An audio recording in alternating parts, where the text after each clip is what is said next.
y conoceréis la verdad, y la verdad os hará libres. Juan capítulo 8, versículo 32. Este libro busca guiarte paso a paso, a través de la luz del conocimiento, hacia un despertar de conciencia que revela los misterios arcanos que nuestra humanidad ha resguardado contra viento y marea. Estamos viviendo el ciclo astrológico donde hemos llegado al momento en el que empezamos a descubrir lo que ha permanecido en las sombras durante milenios. El relato que sigue solo es un canto ancestral traído a nuestro presente desde el vacío infinito de la eterna red de existencia akáshica universal. Es un libro dirigido por los ángeles y que ha sido nutrido con información oficial actualizada de nuestros registros históricos, científicos y académicos, para construir un puente de entendimiento simple hacia lo masivamente complejo que es nuestra mente, buscando nuestro origen espiritual desde la esfera humana. Considera este libro como un mapa para tu travesía, más que una verdad absoluta. Lo que recibirás, sin embargo, es una verdad, no una teoría o un relato de ciencia ficción, por más que los epítetos poéticos acompañen la narrativa. En ocasiones se usarán nombres ficticios y representaciones visuales, como el caso de los guías con forma humana, aunque en realidad sean esferas de luz de una dimensión eterna. A pesar de usar algunos elementos ficticios propios del arte de contar una historia, este relato, sin embargo, está basado en la verdad. Con profunda sinceridad, espero que lo que logres descifrar aquí ilumine tu camino de regreso a casa. Toma este consejo para tu trayecto. Aparta todo aquello que, por ahora, no resuene en tu sintonía. No lo juzgues, critiques, ataques o rechaces. No caigas en tal error de lanzar una piedra que te será devuelta por el gran juez divino. Tan solo apártalo de tu trayecto. Puede que más adelante sea tu bastón de apoyo, tu instrumento de liberación o la palabra de aliento para cuando estés preparado. El nombre Atarhayas me fue entregado telepáticamente por los guías mientras escribía este libro, al igual que muchas otras palabras que me proporcionaron para la escritura de esta obra. Atarhayas sonó como un tambor fuerte en mi mente, una energía de remembranza, como si ya la conociera. Al escucharla quedé petrificado con una sensación de respeto absoluto. Absorto, cerré mis ojos y quise conocer su significado. Resonó con un sentimiento de antigüedad, de piedra antigua oscurecida por el paso del tiempo, humedad y musgo, similar a un bosque. Algo a su vez inexplicable, algo sin duda sagrado. Al investigar la palabra, esto es lo que encontré inicialmente. Atar significa fuego, en un idioma parecido al avéstico antiguo, ya extinto.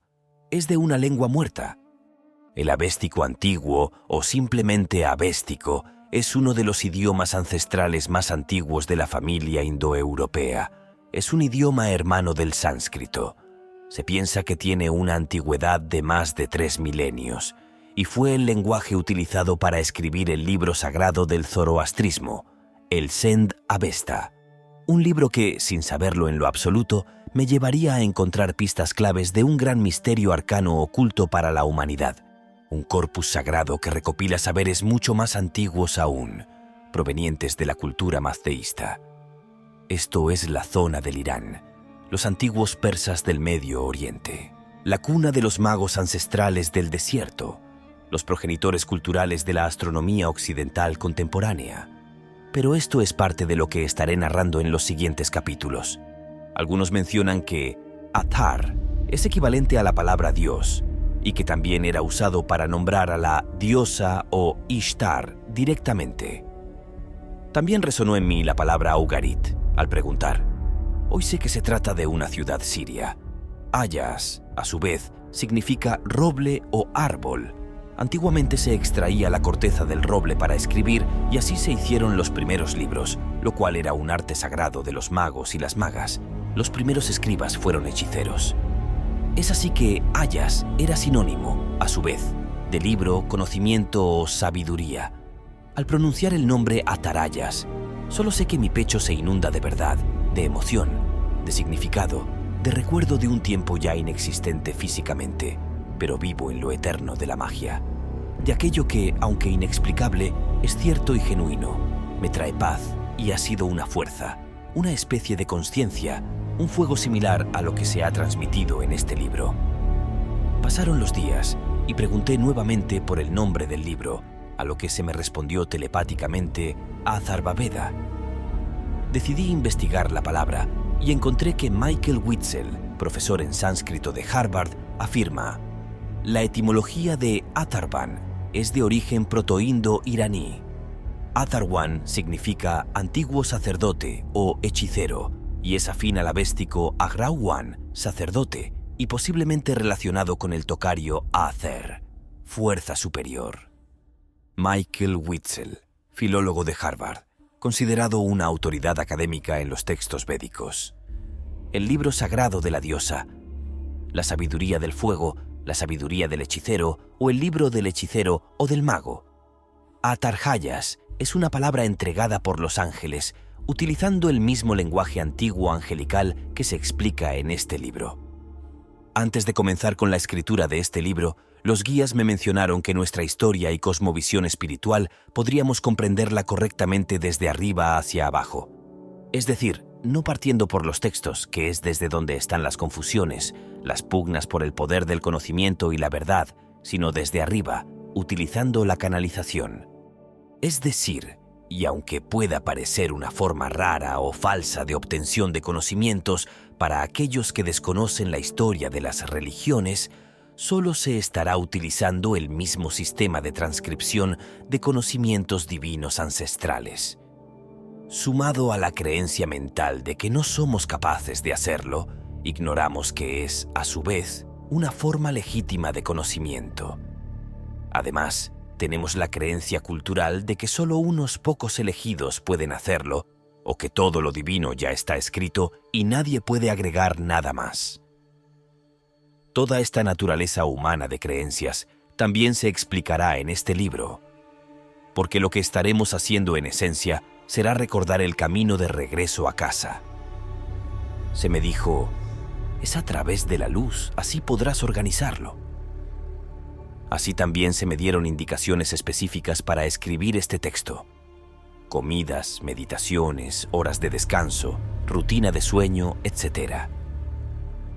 Una vez establecido el enlace telepático estable, fue cuando comencé a recibir palabras, imágenes, sueños y símbolos específicos para la construcción de este libro. En uno de los sueños previos a la escritura formal del libro, un ángel me dijo: el Dad es el amor.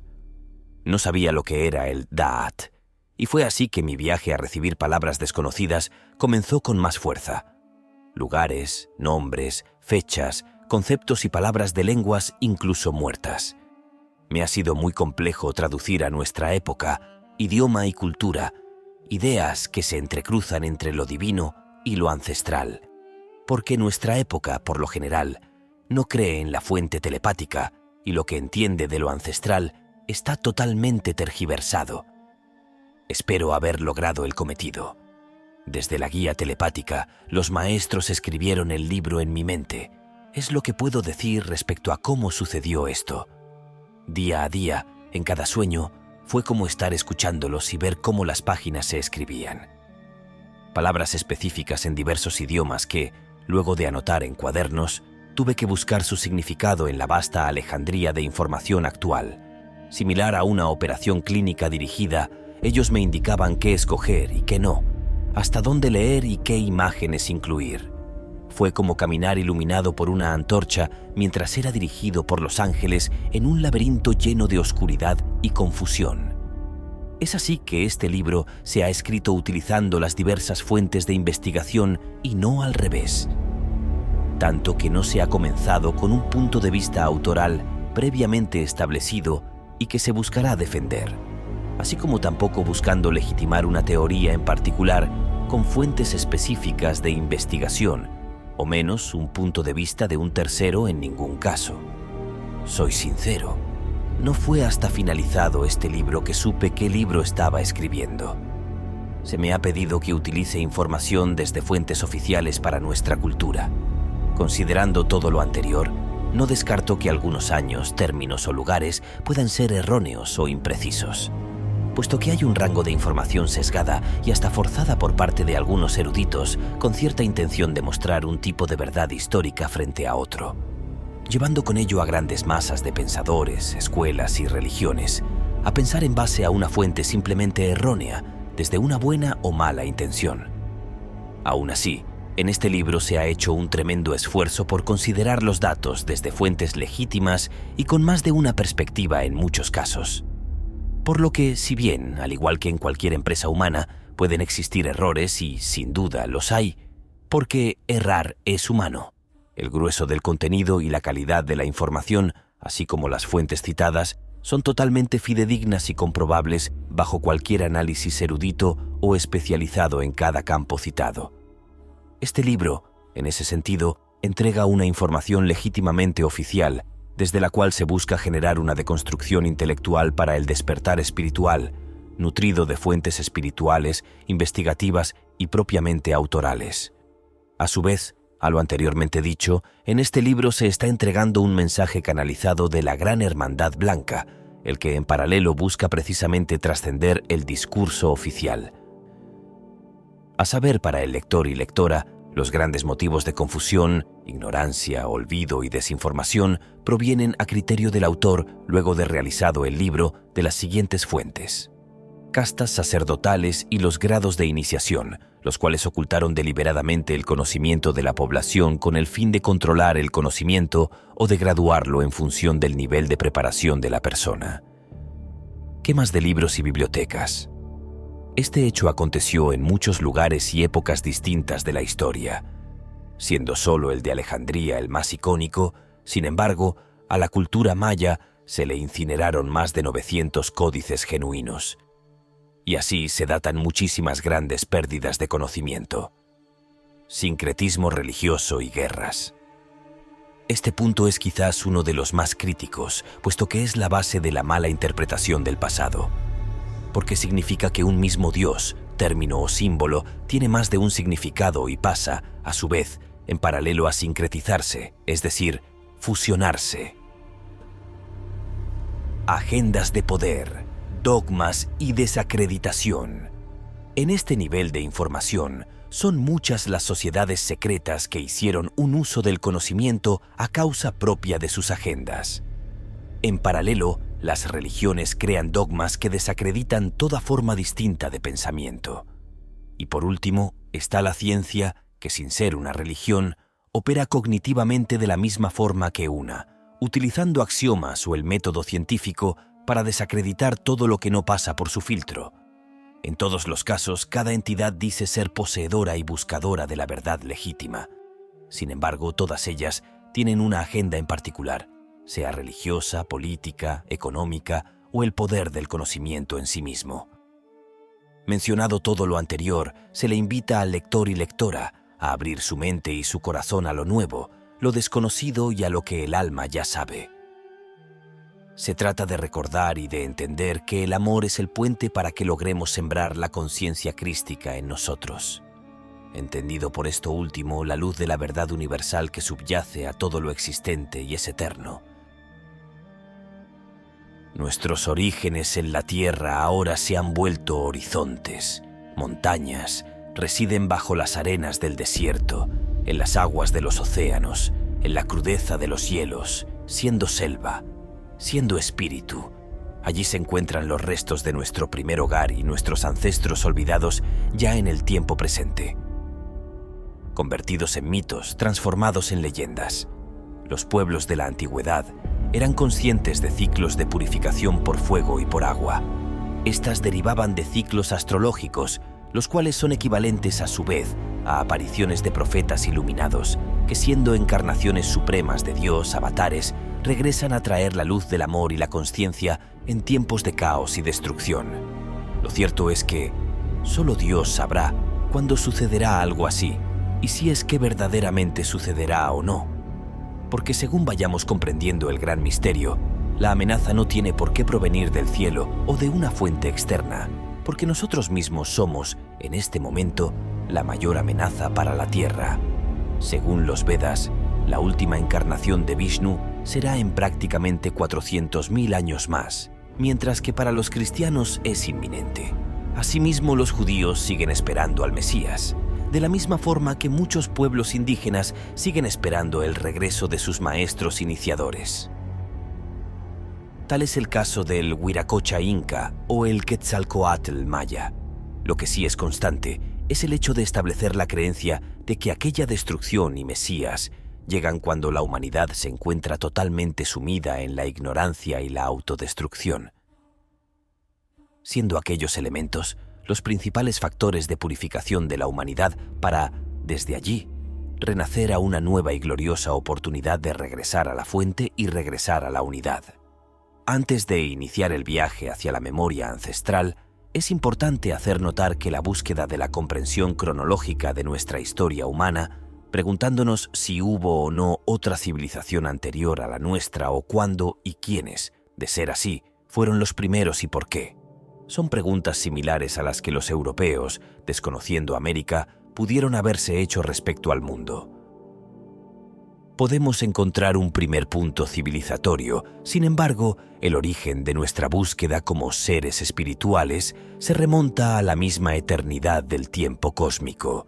Nuestra obsesiva búsqueda cultural a la fecha exacta de nuestro origen y diversos sucesos, una vez logremos encontrarlas con el ojo científico que verdaderamente nos conduzca como cultura a convencernos de la verdad de los hechos, no hará, creo yo, más que acercarnos a una nueva puerta de un gran misterio. Imaginarnos, a través de la luz de la imaginación, cómo convivimos en aquellas épocas.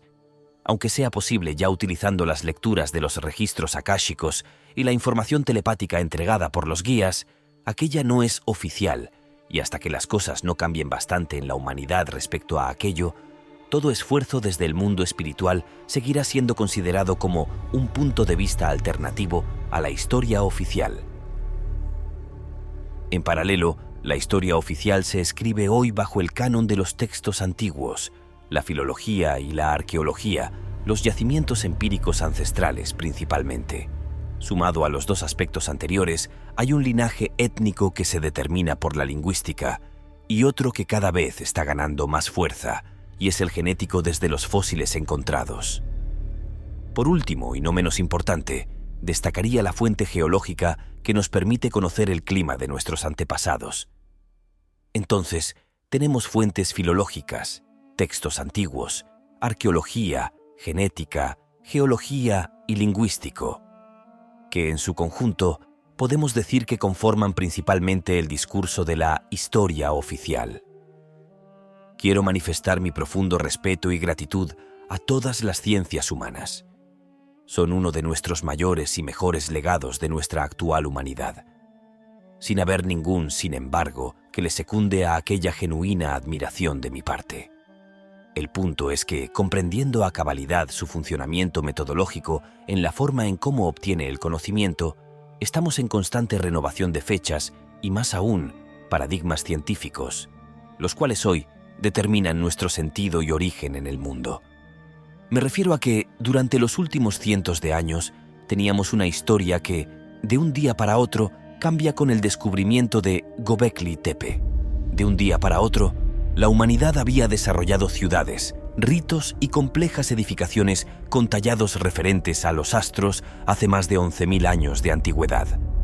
Lo que siempre había sido totalmente descartado por la historia, ridiculizando toda historia que hablara de algún tipo de vida medianamente civilizada en la era del Neolítico, porque se suponía, por teoría científica, que en aquellos años simplemente todos andábamos con palos y piedras y que solo comenzamos la construcción de ciudades después de la agricultura.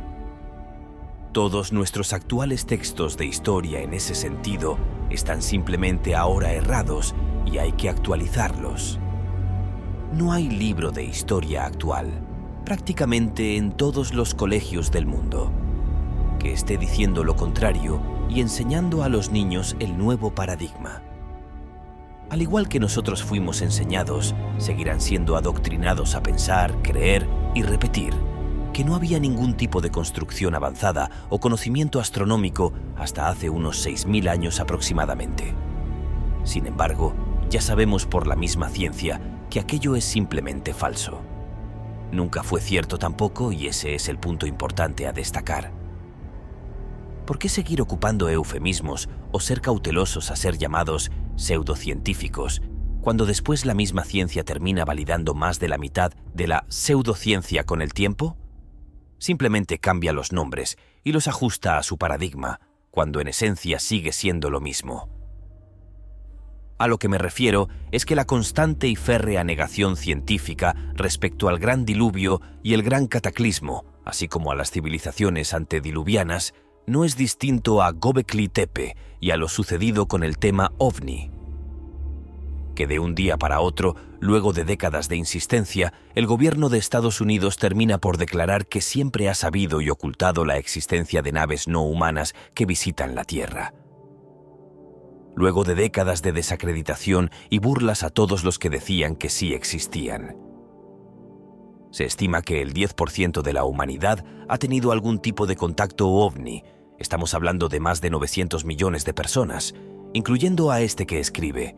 ¿No es acaso el diluvio, el gran cataclismo, Atlántida y Lemuria exactamente lo mismo?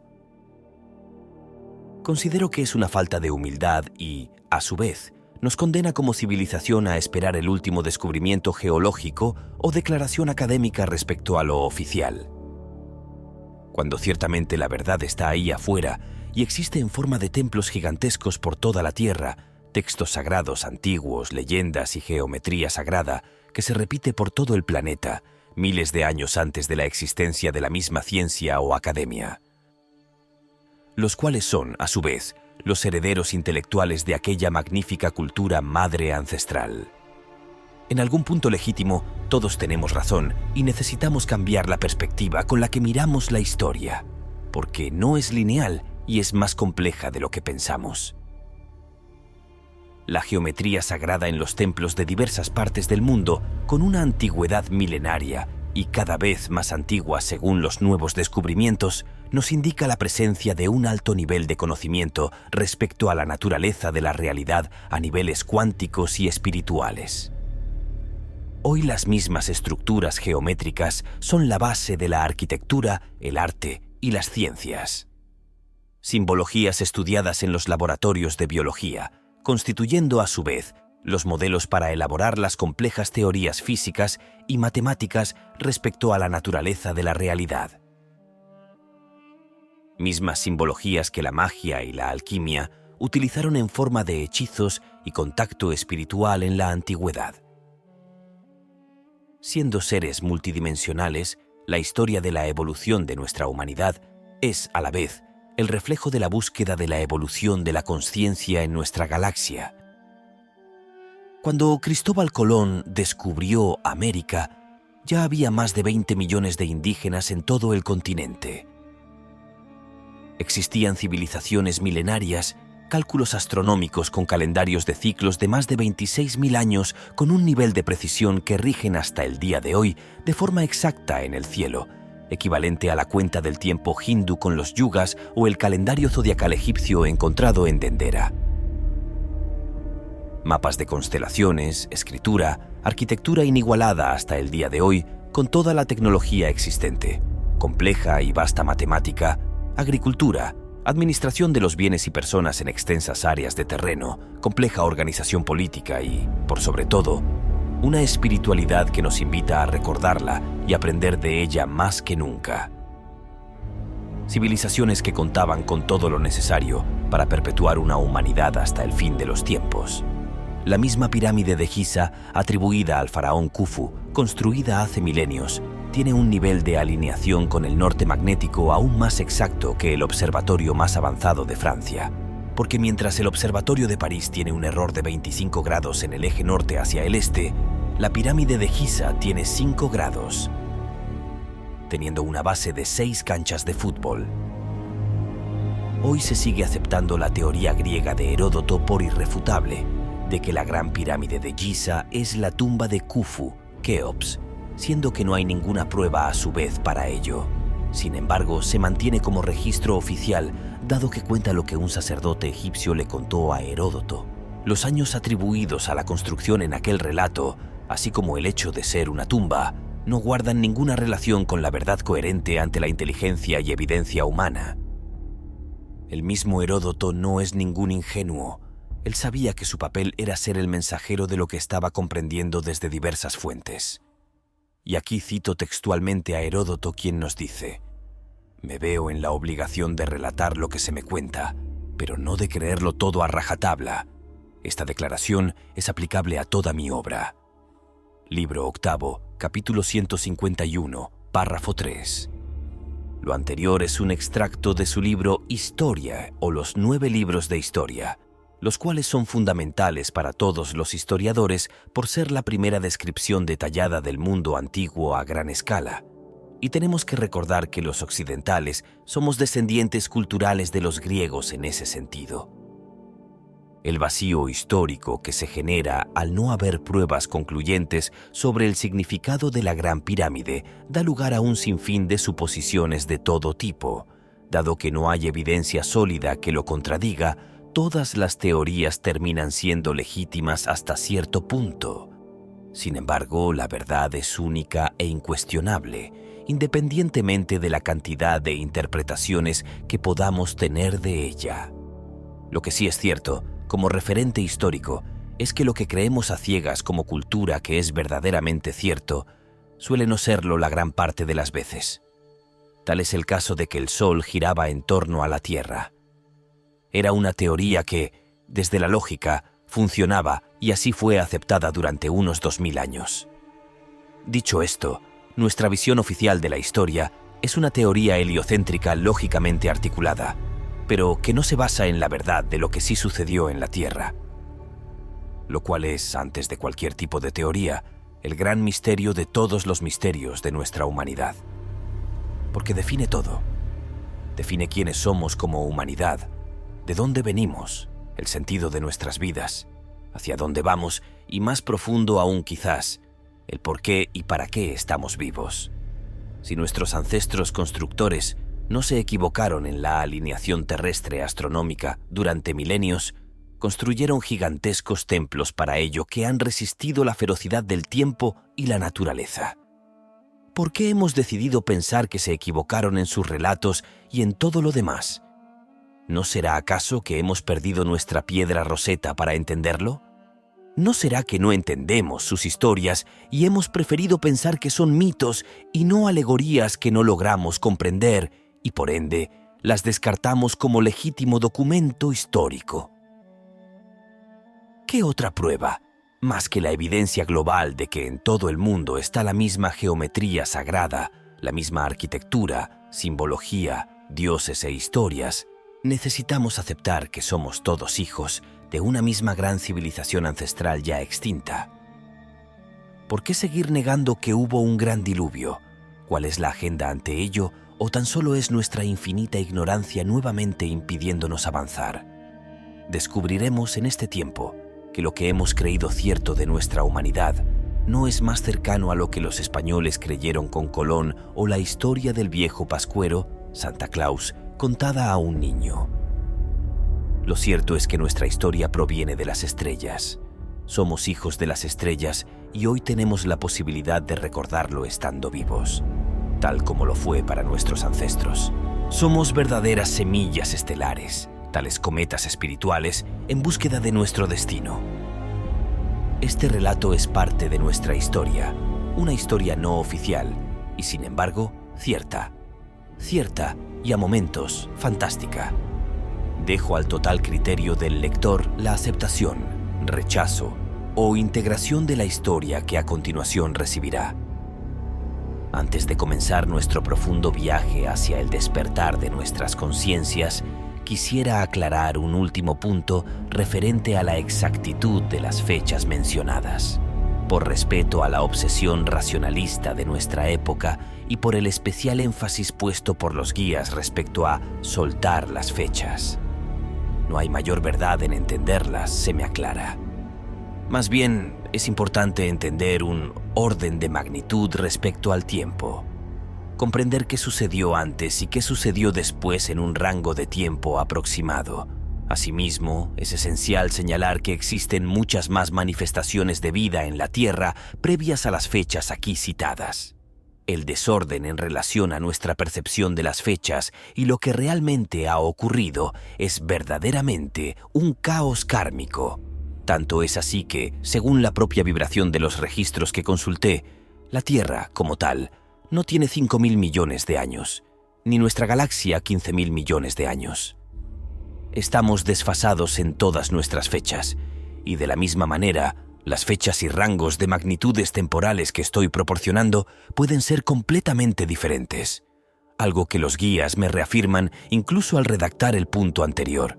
Por esta razón, más que aferrarme a buscar la fecha exacta o la secuencia de eventos, lo crucial es entender la esencia de la historia, porque de otro modo este libro sería interminable, teniendo en cuenta todos los puntos de vista culturales, las sinergias en diferentes lugares de la Tierra, los distintos seres galácticos que nos han apoyado y la guía que el Gran Espíritu ha proporcionado a varias culturas simultáneamente.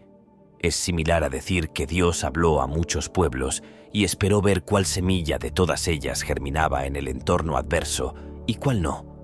Además, hemos sido constantemente atacados por fuerzas malignas y los sincretismos históricos religiosos tampoco nos facilitan, desde los textos sagrados y lo filológico, una mejor comprensión de la historia. Por lo tanto, este relato, alimentado por 6 fuentes, comunicación telepática con los guías, acceso akáshico mediante la lectura de los registros, investigación filológica basada en el lenguaje, la historia y los mitos, la arqueología como punto de referencia visual del conocimiento, me llevó a un enfoque particular. Aquí los maestros me decían literalmente: no leas a los hombres, mira las piedras, con la intención de evitar las interpretaciones de otros arqueólogos o antropólogos y en su lugar me dediqué a leer su mensaje oculto. Simplemente me dejé guiar por su relato simbólico presente en todo el mundo. Es asombroso lo que nos están diciendo. Es una certeza que nuestros ancestros más remotos sí sabían lo que nosotros hoy desconocemos respecto a los ciclos universales de creación y destrucción. Otro punto en el que los guías hicieron énfasis fue en seguir la ruta genómica, es decir, el rastro del genoma humano, nuestro ADN ancestral. El último punto es el astronómico, que establece la base cultural de nuestros ancestros y la simbología sagrada que persiste hasta nuestros días, refiriéndome a la geometría sagrada que lo codifica. Dicho todo lo anterior, es momento de comenzar nuestro gran viaje sin retorno. Que la ardiente luz espiritual nos guíe durante este viaje que recién comienza. En honor y servicio, Inti.